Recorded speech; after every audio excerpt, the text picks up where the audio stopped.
Hello everyone, my name is History Nuggets, and today we are continuing our Napoleonic War series with the War of the Third Coalition.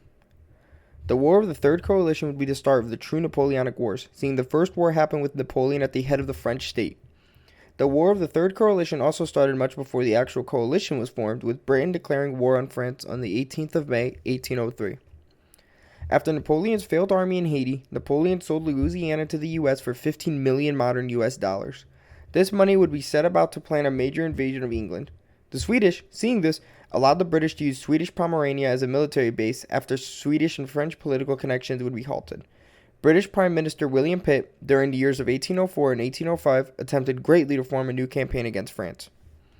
Moreover, British and Russian ties became much closer, despite them having mutual distastes such as the Ottomans and the Baltic dominance, with Austria, Sweden, and Naples joining this alliance right afterward.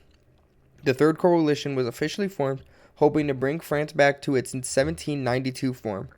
Napoleon would then heavily militarize, gaining 350,000 troops in his Grand Armée, each being extremely well organized. Napoleon eventually abandoned any plan for British invasion and instead focused his eyes on the Rhine, with Austria and Russia as enemies now. The War of the Third Coalition would begin with the Ulm campaign, seeing the French hope to defeat the Austrians under General Mack. On the 22nd of September, Mack would hold down the Ennier line at Ulm, which the French marching towards Austria's rear. Napoleon would then maneuver around entirely and would begin sending marshals to cross the Danube, surrounding the Austrians. The Battle of Weddington would take place, with Mack going on the offensive. He would hope to strike Napoleon's line of communications but would fail, with Mack doing strange behaviors and his marshals with zero communications during all of this. The French forces would be victorious, with the Austrians decimated. The Austrians would retreat, hoping to capture the Günzburg bridges at the Danube, and began heading towards Ulm thanks to the French advance. The Austrians, demoralized, headed towards Ulm. Napoleon would then begin a quick advance towards Ulm, knowing the Russians were coming. The French would then attack Ulm, and the Austrians would defend super hard. Another French force attacked Juningen, with the Austrians forcing the French to retreat. Napoleon would then reinforce his armies to surround any escape route out of Ulm to prepare for a massive battle at Ulm.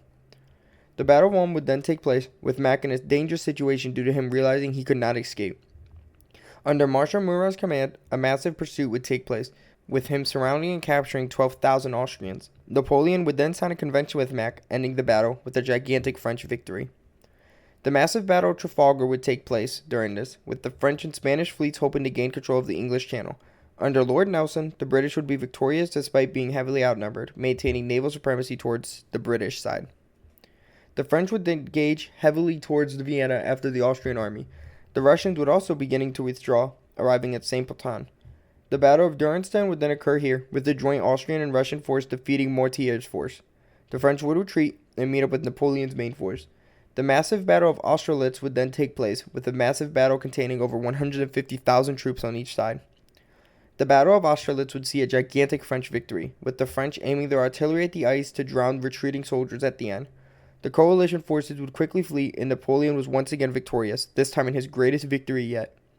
The Italian campaign of 1805 would then begin after this, seeing Archduke Charles of Austria fighting the French on the 18th of October. With the French victory at the Battle of Caldero, the Austrians would retreat and would lose once again at the Battle of Castelfranco Venato. The French invasion of Naples would begin, with Ferdinand IV fleeing to Sicily. Naples would then completely fall apart, and the French would be victorious at the Battle of Camptonese. Ferdinand would then concede his throne to the French. Austria and France would then sign treaties to end the war, with Austria recognizing all French territory captured during the war.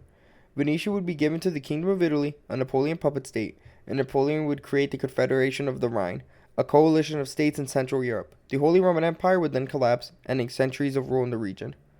While the French were not able to engage in Sicily, they had full control of the Italian mainland.